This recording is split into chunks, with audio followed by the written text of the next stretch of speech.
Hello friends, welcome to my channel. இன்றைக்கி இந்த வீடியோவில் எதை பற்றி பார்க்க போகிறோம் அப்படின்னா, மாதம் 1000 ரூபாய் வழங்கும் தமிழக அரசின் மற்றொரு சூப்பரான திட்டம். இந்த 1000 ரூபாய் யார் யாருக்கெல்லாம் கிடைக்கும் அப்படிங்கிறத பற்றி தான் முழு வீடியோ பார்க்க போகலாம். வாங்க வீடியோக்குள்ளே போகலாம். 10ஆம் வகுப்பு முதல் பட்டம் பெற்றவர்கள் வரை உதவித்தொகை பெற முடியும். யாருக்கு எவ்வளவு அப்படிங்கிற ஃபுல் டீட்டெயில்ஸையுமே இந்த ஒரு வீடியோவில் பார்க்க போகிறோம். மாதம் 1000 ரூபாய் கிடைக்கும். மகளிர் உரிமை தொகை மாதிரி தான். அதுக்கப்புறம் 10ஆம் வகுப்பிலிருந்து பட்டம் பெற்றவர்கள், அதாவது கிராஜுவேட் ஆனவங்களுக்கு வரைக்கும் உண்டு. தமிழக மாவட்டத்தில் வேலைவாய்ப்பு அலுவலகத்தில் 10ஆம் தேர்ச்சி பெற்றவர் மற்றும் அதற்கு மேலும் உள்ள கல்வி தகுதியை பதிவு செஞ்சவங்களுக்கு 5 ஆண்டு முடிஞ்சிருக்கணும். அதாவது எம்ப்ளாய்மெண்ட் ஆஃபீஸில் நீங்கள் 5 ஆண்டு முடிஞ்சிருக்கணும். ஒவ்வொரு வருடமும் அதை ரினியூவல் பண்ணியிருக்கணும், புதுப்பித்திருக்கணும். அவங்களுக்கு மட்டும்தான் இந்த வேலைவாய்ப்பு. அதில் யார் யாருக்கு எவ்வளவு, அதாவது 10th முடித்தவங்களுக்கு எவ்வளவு, +2 முடித்தவங்களுக்கு எவ்வளவு, கிராஜுவேட்க்கு எவ்வளவுன்னு பார்க்கலாம். 10th ஃபெயில்னால் 200 ரூபாய், மாதம் 200 ரூபாயும். 10th பாஸ்னால் மாதம் 300 ரூபாயும். 12th பாஸ்னால் மாதம் 400 ரூபாயும். கிராஜுவேட்னால் 600 ரூபாயும் வழங்கப்படுகிறது. இதுதான் உங்களுடைய மந்த்லி யார் யாருக்கு எவ்வளவு பே பண்ணுறாங்க அப்படிங்கிற டீட்டெயில்ஸு. 10th ஃபெயிலாக இருந்தாலும் உங்களுக்கு அந்த அமௌண்ட்டு கிடைக்கும். ஸோ 10th ஃபெயிலு நான் அப்ளை பண்ணவான்னு கேட்டால் தாராளமாக அப்ளை பண்ணலாம். ஸோ 10th ஃபெயிலுங்கிறதுனால கொடுக்க மாட்டாங்கன்னா இல்லை. அதே மாதிரி மாற்றுத்திறனாளிகள், அதாவது டிஃப்ரெண்ட் சைல்டு எபிலிட்டி அப்படின்னா அவங்களுக்கு அவங்களுடைய வங்கி கணக்கில் மாதம் 1000 ரூபாய் கொடுப்பாங்க. இதுதான் ஒவ்வொருத்தருக்கு எவ்வளவு கொடுப்பாங்க அப்படிங்கிற அடிப்படை. அதுக்கப்புறம் பொதுப்பிரிவில் படித்தவங்க,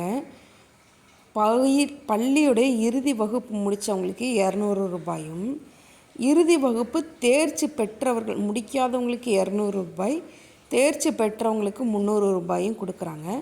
+2 முடிச்சிருந்தா 400 ரூபாய், அந்த மாதிரி கணக்கு இருக்குது. மாற்றுத்திறனாளிகளுக்கு எவ்வளவு அப்படின்னா பள்ளி இறுதி வகுப்பும் பள்ளி இறுதி வகுப்புக்கு கீழே முடித்தவங்களுக்கும் 600 ரூபாயும், +2 முடிச்சிருந்தால் 750 ரூபாயும், பட்டதாரிகள் அதாவது கிராஜுவேட் பண்ணியிருந்தால் 1000 ரூபாயும் வழங்கப்படுகிறது. இந்த உதவித்தொகை பெற விரும்புகிறவங்க வேலைவாய்ப்பு அலுவலகத்தில் நேர்லேயே போய் விண்ணப்பிக்கலாம் அப்படின்னு சொல்லியிருக்காங்க. ஸோ யார் யாரெல்லாம் இன்ட்ரெஸ்டடோ அவங்க அவங்களுடைய டிஸ்ட்ரிக்ட் எம்ப்ளாய்மெண்ட் ஆஃபீஸில் போய் பதிவு பண்ணாலே போதும். வேறு எங்கேயும் போய் அலையணுங்கிற அவசியம் இல்லை. என்றைக்கு ஒர்க்கிங் டேஸ்ன்னு பார்த்துட்டு போங்க. ஒர்க்கிங் டேஸில் மட்டும்தான் அப்ளை பண்ண முடியும்.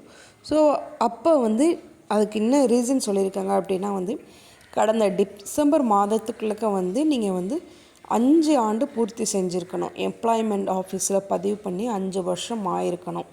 அப்படி ஆயிருந்தால் மட்டும்தான் நீங்கள் பதிவு பண்ண முடியும்.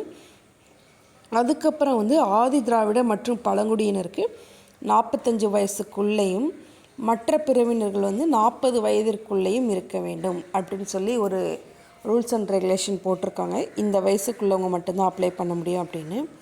அதுக்கப்புறம் அவங்களுடைய family income, total family income எவ்வளோ இருக்கணும் அப்படின்னா 72,000க்கு அதிகமாக இருக்கக்கூடாது அப்படின்னு சொல்லியிருக்காங்க. ஸோ 72,000க்குள்ளே இருந்தால் மட்டும்தான் நீங்கள் அப்ளை பண்ணுங்கள், இல்லைன்னா அப்ளை பண்ணாதீங்க.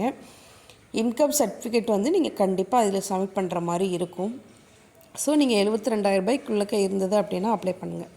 அதே மாதிரி இவங்க பள்ளி கல்லூரி படிப்பை தமிழ்நாட்டில் தான் முடிச்சிருக்கணும். 15 வருடம் நம்ம தமிழ்நாட்டில் தான் வசிக்கிறவங்களாக இருக்கணும் அப்படின்னு சொல்லியிருக்காங்க. அதுக்கப்புறம் இப்போ கரண்ட்டாக கல்வி நிறுவனத்துக்கு போய் படிக்கக்கூடாது. அவங்க அதாவது மாணவ மாணவியராக இருக்கக்கூடாது. தொலைதூர கல்வி மற்றும் அஞ்சலக கல்வி வேணால் கற்றுக்கலாம் அப்படின்னு சொல்லியிருக்காங்க. ஸோ நீங்கள் காலேஜ் போய் படிக்கிறது, ரெகுலர் படிக்கிறதெல்லாம் கிடையாது. பொறியியல், மருத்துவம், கால்நடை மருத்துவம், விவசாயம், சட்டம் போன்ற தொழில் படித்தவர்களுக்கு இந்த நிவாரணத் தொகை பெற இயலாது அப்படின்னு சொல்லியிருக்காங்க. மற்றவங்க மட்டும்தான் பெற முடியும். ஸோ அப்ளை பண்ணுறவங்க அப்ளை பண்ணிக்கோங்க. Thank you friends.